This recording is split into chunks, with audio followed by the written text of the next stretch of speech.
নমস্কার। আমি যে কথা বলেছিলাম যে কোনো একদিন থেকে আমি শুরু করব গীতা পাঠ। গীতা পাঠ আসলে ঈশ্বরের বা আমাদের যে আরাধ্য দেবতা শ্রীকৃষ্ণ তার বাণী, ম্যানুয়াল। আমাদের জীবনটা কিভাবে চলবে তার একটা ম্যানুয়াল।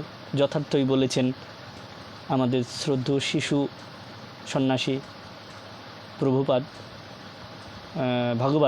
প্রভুপাদ নয়, ভগবত শিশু সন্ন্যাসী, উনি যথার্থই বলেছেন ভগবত, যে গীতা আমাদের জীবনটাকে চালানো, কিভাবে চলতে হবে, কিভাবে চালানো উচিত, তার একটা ম্যানুয়াল বটে। তো আমি গীতা তো অ্যাকচুয়ালি সংস্কৃতে আছে, আমাদের দেবতার ভাষা সংস্কৃত, কিন্তু সেই সংস্কৃত তো আমরা সবাই জানি না। তাই আমি সংস্কৃতটা এখানে পাঠ করব না, আমি বাংলাটা অর্থাৎ অনুবাদটা করে দেব, আর তার কিছু কিছু সামান্য হয়তো ব্যাখ্যা করতে পারি। ঠিক আছে? তো আপনারা যারা রয়েছেন তারা একটু ধৈর্য ধরে শুনবেন, কারণ গীতার পাঠ করা বা শোনানো বা শোনা এগুলো বিফলে যাবে না। এর সুফল পাবেন, এবং এটা একটা কর্ম। এই গীতাই বর্ণিত আছে কর্ম কয় প্রকার, সব আস্তে আস্তে ধাপে ধাপে আমি পড়ে ব্যাখ্যা করব। তো 5টা করে আমি শ্লোকের বাংলা অনুবাদ পড়ব এবং তার একটু ব্যাখ্যা দেওয়ার চেষ্টা করব। আর গীতা পাঠ করার পূর্ব মুহূর্তে অনেক কিছু করার থাকে, গীতাটাকে বন্দনা করতে হয়, বন্দনা করে টোরে শুরু করতে হয়। তো আমি সেটা এই মুহূর্তে স্কিপ করলাম, যেহেতু সময়টা খুব কম, অল্প সময়ের মধ্যে ভিডিও বানাতে হবে। আর আমার উদ্দেশ্য আপনারা একটু শুনুন, আর শুনে সেই শোনাটা শুধু কান দিয়ে যেন না যায়। দেখুন, গীতা পাঠ বা ঈশ্বরের সমস্ত আরাধনা যত যাই করি না কেন, আমি যদি নিজের জীবন ক্ষেত্রে সেটা প্রয়োগ করতে না পারি তাহলে সব বিফলে। নিজের জীবন ক্ষেত্রে প্রয়োগ করুন, দেখবেন সুফল পাবেন। এবং যেটা বললাম না যে গীতা পাঠ বিফলে যায় না, অ্যাকচুয়ালি ঠিক তাই। কিন্তু সেই গীতা পাঠটা বিফলে কখন যাবে? যদি কিনা আপনার কর্ম এই গীতাযুক্ত কর্ম বা ধর্মযুক্ত কর্ম না হয়, তাহলে সমস্ত কর্মই আপনার বৃথা চলে যাবে। আপনার জীবন ক্ষেত্রে প্রয়োগ করুন। আমি মানবিকতার কথা আলোচনা করলাম, অথচ মানবিকতা কি আমি বাড়ি এসে সেটা বোঝালাম না কাউকে, আমার জীবনে বোঝালাম না, তাহলে এর কোনো মূল্য হয় না। ঠিক আছে? অতএব গীতা পাঠ শুনুন, সাথে সাথে গীতা পাঠটাকে আপনার জীবনে প্রয়োগ করুন। আপনার জীবনে প্রয়োগ করলে তবেই সেটা সুফল হবে এবং ওই জীবনটা স্বর্গ হয়ে যাবে। কিন্তু জীবনে যদি প্রয়োগ না করেন, শুধু গীতা পাঠ শুনলে বা পড়লে হবে না, জীবন ক্ষেত্রে প্রয়োগ করতে হবে। আপনি জীবন ক্ষেত্রে প্রয়োগ করুন, এটাই আমার মূল কথা। এখন আমরা 18টা অধ্যায় পড়েছি গীতায়, সবাই জানি 18টা অধ্যায় আছে। তার প্রথম অধ্যায় আমরা আজকে পড়ব, 5টা শ্লোক, তার বাংলা অনুবাদ এবং কিছু ব্যাখ্যা। সংস্কৃতটা স্কিপ করে যাব, কারণ সংস্কৃত পড়াই যেতেই পারে, কিন্তু কি বলেন তো, সংস্কৃত সবাই বুঝবে না এবং সময়টাকেও আমি এখানে বেশি দিতে চাই না। ভিডিওর মধ্যে আমরা আলোচনা করব, তো সেই জন্য এটা আমরা সংস্কৃতটা স্কিপই করে গেলাম, যেহেতু আমরা সবাই বাঙালি, বাংলা ভাষায় ভালো বুঝি, কমফোর্টেবল ফিল করি, তাই জন্য। প্রথম অধ্যায় বিষাদ যোগ, সেখানে 1 নম্বর শ্লোকের অনুবাদ রয়েছে। ধৃতরাষ্ট্র জিজ্ঞাসা করলেন, হে সঞ্জয়, ধর্মক্ষেত্রে যুদ্ধ করার মানসে সমবেত হয়ে আমার পুত্র এবং পাণ্ডুর পুত্রেরা তারপর কি করল? সঞ্জয় একজন বক্তা, তিনি এই কথাটা বর্ণনা করে কাকে শোনাচ্ছেন? ধৃতরাষ্ট্রকে। এবার ধৃতরাষ্ট্র কে ছিলেন? ধৃতরাষ্ট্র ছিলেন কৌরবদের বাবা, অর্থাৎ ধৃতরাষ্ট্র এবং জন্মান্ধ ছিলেন। মহাভারতে উনি একটা ক্যারেক্টার, যেটা উনি জন্মান্ধ ছিলেন।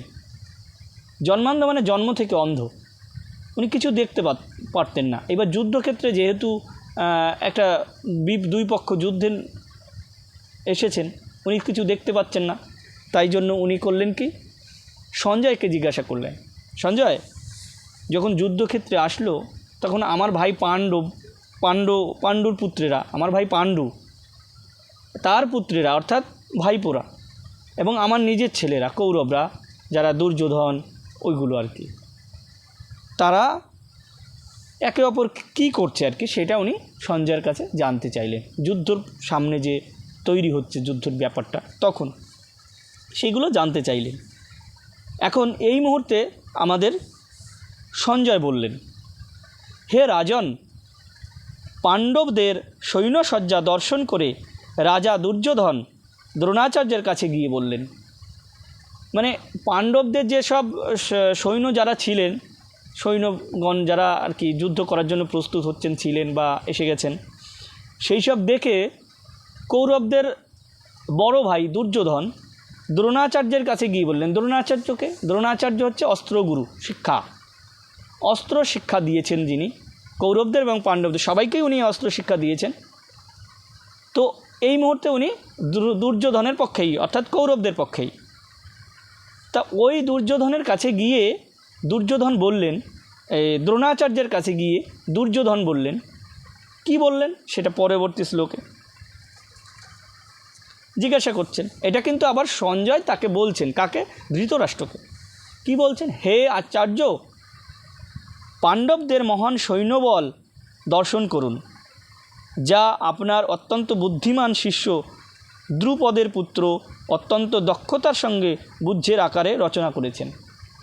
বলছে বুদ্ধিমান শিষ্য কে আছে? দ্রুপদ।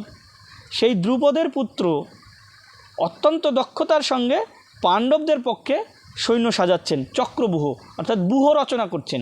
ব্যূহের আকারে যুদ্ধ করতে হয়। ব্যূহ মানে একটা গোলাকার আকারে একটা সিস্টেম আছে যুদ্ধের। যারা যুদ্ধ করে সৈন্যগণ তারা এই সিস্টেমটা আগে বুঝতো। এখনকার সৈন্যরা আবার আধুনিক সৈন্য। তো এইসব সৈন্যরা কিন্তু অস্ত্র নিয়ে সৈন্য একটা বুদ্ধ আকার রচনা করছে। বুদ্ধ আকারে কে করছে?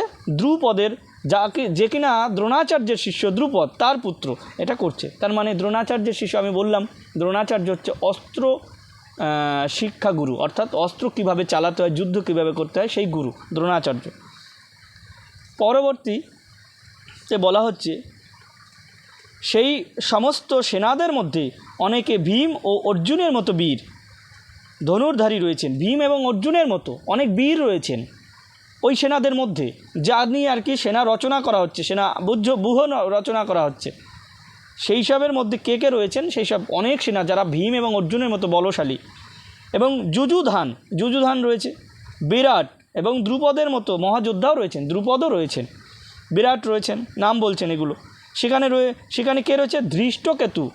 ধৃষ্টকেতু, চেকিতান, কাশীরাজ, পুরুজিৎ, কুন্তিভোজ ও শৈবের মতো অত্যন্ত বলবান যোদ্ধারাও রয়েছেন, যার নামগুলো বললাম তারা রয়েছেন সবাই। সেখানে রয়েছেন অত্যন্ত বলবান যোধামন্যু রয়েছেন, প্রবল পরাক্রমশালী উত্তমৌজা, এর নাম উত্তমৌজা, সুভদ্রার পুত্র এবং দ্রৌপদীর পুত্রগণ। দ্রৌপদীর যত পুত্র হয়েছে সব পুত্রগণও এখানে রয়েছে যুদ্ধে। এই সব যোদ্ধারা সকলেই এক একজন মহারথী। এই যে যারা নাদের নাম বললাম, এইসব সব যোদ্ধারা এক একজনে মহারথী মতলব কি?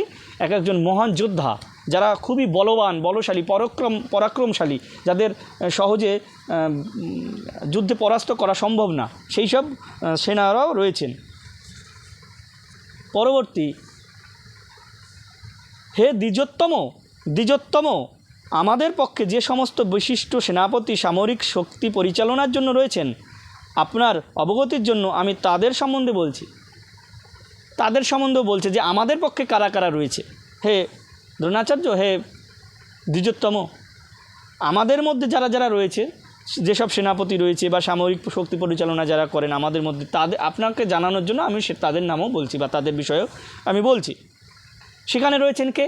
সেখানে রয়েছেন আপনার মতো ব্যক্তিত্বশালী, আপনি রয়েছেন স্বয়ং নিজে আপনার মতো ব্যক্তিত্বশালী। বিশ্ব রয়েছে, একদম সেই বিশ্ব একজন মহান শক্তিশালী। বিশ্ব রয়েছে কর্ণ রয়েছেন, কৃপা, অশ্বত্থামা, বিকর্ণ, সোমদত্তের পুত্র ভূরিশ্রবা, যারা সর্বদা সংগ্রামে বিজয়ী হয়ে থাকেন। এই যে যাদের নামগুলো বলা হলো, বিশ্বকর্ণ, কৃপা, অশ্বত্থামা, বিবর্ণ, সোমদত্তের পুত্র ভূরিশ্রবা, যারা সব সময় কোনো দিন আজ পর্যন্ত কোনো যুদ্ধে বিজয়ী ছাড়া পরাজয় হয়নি, অর্থাৎ জয় ছাড়া তাদের পরাজয় হয়নি, সেই রকম ধরনের মানুষ বা যোদ্ধারা আমাদের পক্ষেও রয়েছে এবং আপনি স্বয়ং নিজে আছেন। যাক, 9টা হয়েছে, আর 10টা করবো, তাহলে 11টা করব।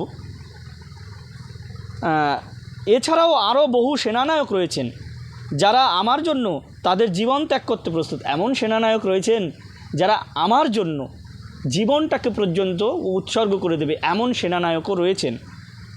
তারা সকলেই নানা প্রকার অস্ত্রসজ্জে সজ্জিত, সবাই কিন্তু অস্ত্রফস্ত্র নিয়ে রেডি, এবং তারা সকলেই সামরিক বিজ্ঞানে বিশারদ, এবং তারা সকলেই সামরিক বিজ্ঞান অর্থাৎ যুদ্ধ নিয়ে যে একটা জ্ঞান, বিশেষ জ্ঞান, সেই জ্ঞানে তারা বিশারদ মানে পারদর্শী, খুব জ্ঞানী। সেই জ্ঞান, যুদ্ধ বিষয়ক জ্ঞানে তারা খুবই পারদর্শী। এমন মানুষ, এমন সৈন্য রয়েছে যারা কিনা আমার জন্য জীবন পর্যন্ত দিতে প্রস্তুত। আমাদের সৈন্যবল অপরিমিত, এবং আমার পিতামহ ভীষ্মের দ্বারা, আমার পিতামহ মানে দ্রোণাচার্যের পিতামহ, মানে দ্রোণাচার্যের দুর্যোধনের পিতামহ, ভীষ্মের দ্বারা পূর্ণরূপে সুরক্ষিত। কিন্তু ভীমের দ্বারা সতর্কভাবে সুরক্ষিত পাণ্ডবদের শক্তি সীমিত। এখন আপনারা সকলে বুহের প্রবেশ পথে নিজ নিজ গুরুত্বপূর্ণ স্থানে স্থিত হয়ে পিতামহ ভীষ্মকে সর্বতোভাবে সাহায্য প্রদান করুন। বলছে যে আমাদের তো সৈন্যবল অপরিমিত, শেষ নেই। আমার পিতামহ রয়েছে ভীষ্ম, তার দ্বারা সম্পূর্ণরূপে সুরক্ষিত আছে। বুদ্ধ বা চক্রবুহ তৈরি করছেন, কিন্তু ভীমের দ্বারা সতর্ক সুরক্ষিত পাণ্ডবদের শক্তিও রয়েছে ওইদিকে, তারা কিন্তু আবার সীমিত, বেশি একটা লোক নেই তাদের মধ্যে। এখন আমি বলতে চাচ্ছি যে দ্রোণাচার্য গুরুজি, আপনি সেনা ব্যুহের প্রবেশ পথে নিজ নিজ দায়িত্ব, যে গুরুত্বপূর্ণ দায়িত্ব রয়েছে, সেই দায়িত্বগুলো পালন করুন এবং পিতামহ বিশ্বকে সাহায্য করুন সর্বতোভাবে, এটা বলা হচ্ছে।